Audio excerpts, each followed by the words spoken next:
มีอายยืนเคียงข้างขอให้นางนั้นจงลืมเขาอายคนนี้ขอเป็นญาติของน้องมุสาอย่ามองสมปองนอกยาได้เงาจงยิ้มเถิดน้องแต่นี้ไปมีอายเคียงเจ้าน้องจงเลิกคิดกับเขา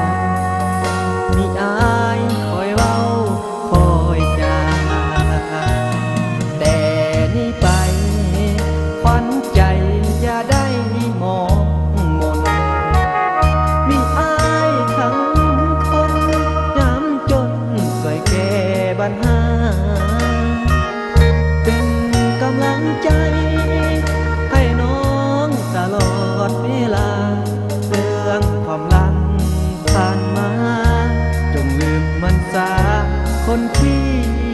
หลายใจ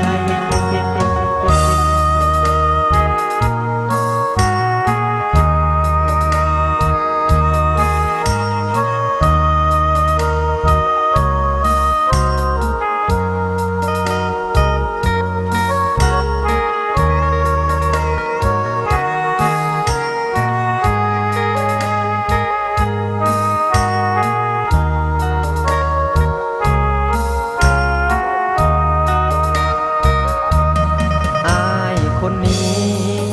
ขอเป็นญาติของน้องหยุดสาอย่ามอง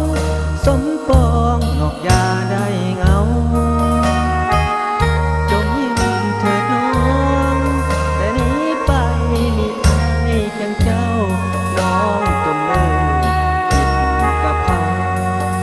มีอายคอยเว้าคอยจาแต่นี้ไปขวัญใจอย่าได้มองมนมีอายทั้ง